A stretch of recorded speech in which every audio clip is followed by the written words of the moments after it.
大家好，歡迎收睇勁爆消息。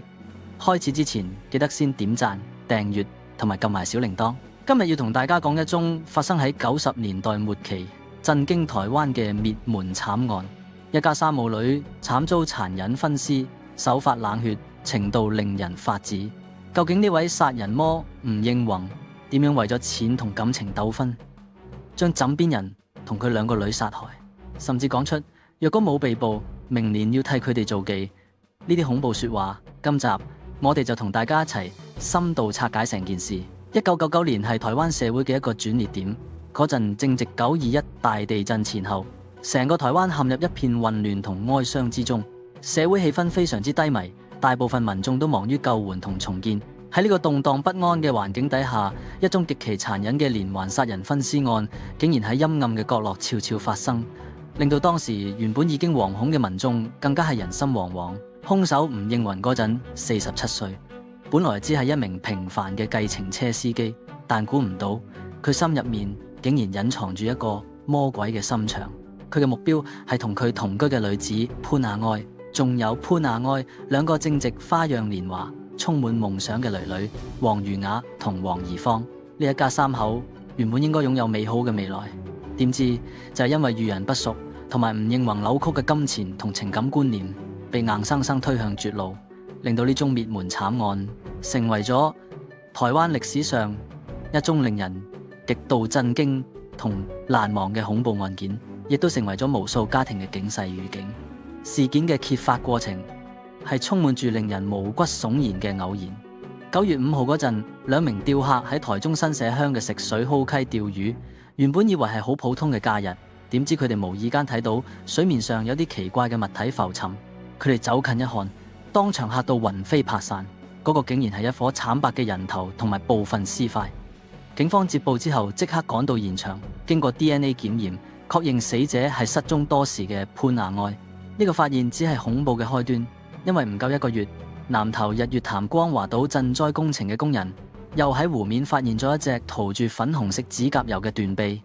南投警方大舉出動搜索，最終撈獲2顆女性頭顱、3隻手臂、1隻小腿、3塊胸部同埋1塊背肌。經過科學鑑定，呢啲屍塊全部屬於潘亞哀兩個女王瑜雅同王宜芳。呢種慘無人道嘅分屍手段，當時令全台灣民眾都感到恐慌。究竟係咩人可以落手落得咁狠毒，將一家人肢解得支離破碎，簡直係喪盡天良，完全挑戰人類道德嘅底線。警方調查發現，潘亞哀生前喺台中市一間飯店做櫃台工作。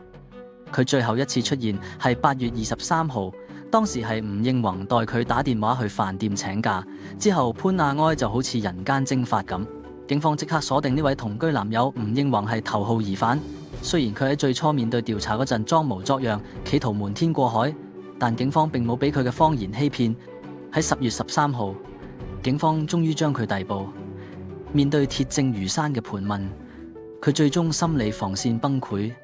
承認自己殺害並分屍咗呢3母女。成個調查過程入面，警方喺命案嘅第一現場，即係吳應宏同潘亞哀嘅住處，喺雪櫃同浴室入面搜出好多關鍵證據。嗰啲冰冷嘅環境，再加上證據背後隱藏嘅血腥真相，令到喺場調查嘅警員都感到不寒而栗，因為佢哋見到嘅並唔係一場衝動嘅犯罪，而係一場經過冷靜策劃、有步驟、有預謀嘅惡行。每一樣證物都係佢哋殘酷罪行嘅鐵證。究竟係咩原因令到一個男人可以狠心到呢個地步？據後續調查，吳應宏同潘亞哀之間嘅感情生活非常複雜。潘亞哀本身同丈夫感情唔好，2年幾前開始同吳應宏同居，但係吳應宏呢個人明顯係一個渣男。佢喺1999年4月嗰陣，竟然識咗潘亞哀嘅許姓女同事，仲背住女朋友搞婚外情。呢件事被潘亞哀發現之後，兩人發生咗好激烈嘅爭吵，感情裂痕越演越烈。加上吳應宏非常不滿，原來佢同潘亞哀兩個人一齊買落嘅屋企房產登記竟然係寫住潘亞哀兩個女嘅名。呢種金錢、利益同情感嘅糾葛不斷喺佢心入面發酵，扭曲嘅佔有慾同對金錢嘅渴望，令吳應宏心入面產生咗極其恐怖嘅殺意。佢密謀要除掉潘亞埃，將原本屬於佢嘅所有財產據為己有，將一個家庭嘅生命作為佢貪欲嘅犧牲品。殺害潘亞埃嘅過程經過精心部署，簡直係防不勝防。8月22號下午，吳應宏將安眠藥混入咗潘亞埃習慣服用嘅中藥包入面。潘亞埃返到屋企飲咗之後就昏昏沉沉，陷入咗昏睡狀態。隔日凌晨，吳應宏用尼龍繩將佢捆綁，去到上午10點，更加喪心病狂咁用塑膠袋套住潘亞埃嘅頭，令到佢窒息死亡。呢個過程入面，吳應宏完全冇任何猶豫，佢好似執行一個簡單嘅任務咁，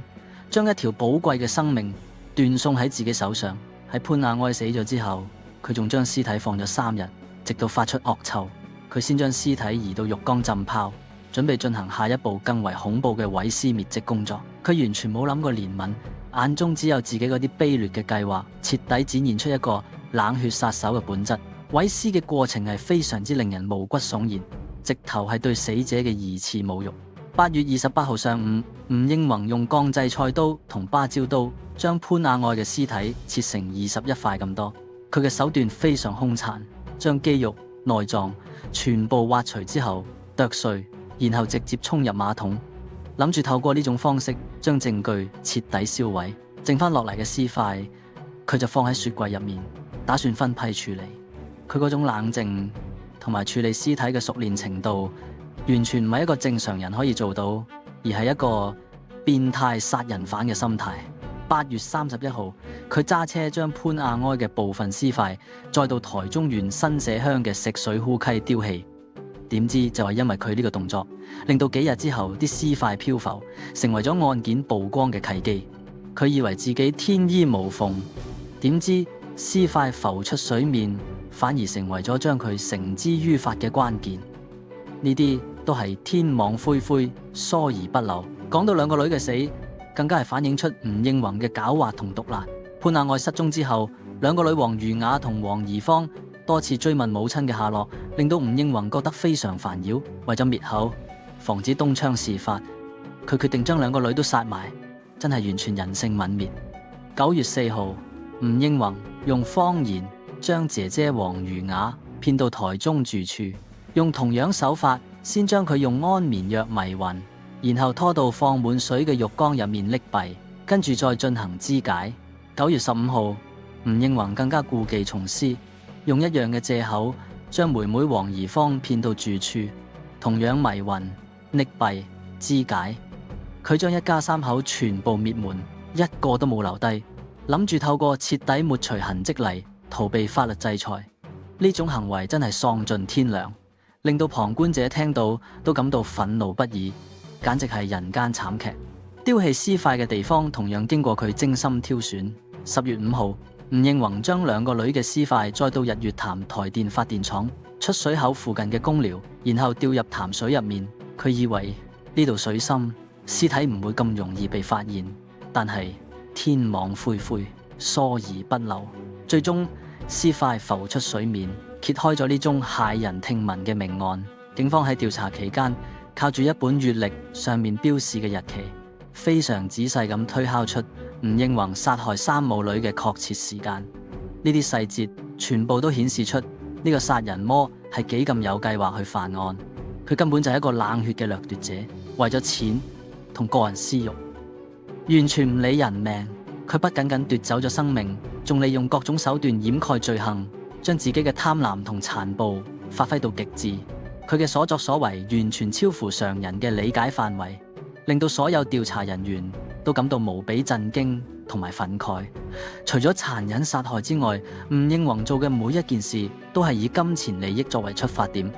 貪婪得令人齒冷。根據調查，佢殺害3人之後，盜領咗佢哋合共200幾萬新台幣嘅存款。佢仲賣咗潘亞埃嘅車，自己攞錢買咗一台新車，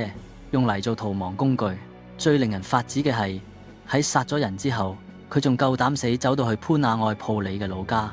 扮成好關心潘亞埃嘅樣子去探望潘母，試圖掩飾自己嘅罪行。佢知道潘母參與咗幾個民間互助會，有機攞到100多萬元，居然仲打電話去潘亞埃生前工作嘅飯店，話自己要代標同代收匯款，諗住呃埋最後一筆錢，簡直係貪婪到極點，連死人錢都想賺。呢種卑劣行徑真係令人不齒。喺整個調查過程入面，吳應宏嘅表現令到所有探員都感到憤怒同埋惡心。當佢被押解到地檢署復訊之前，有記者問佢對於死者家屬有冇咩想講，或者有冇咩道歉嘅說話，佢竟然冷淡咁回應話冇呢個必要。面對警方嘅偵訊，佢完全表現出冇悔意嘅態度。最荒謬係佢提到棄屍日月潭嗰陣，佢居然話認為骨頭好重，所以當時並冇喺屍塊上面加任何重物。冇諗到個頭顱竟然會浮上嚟，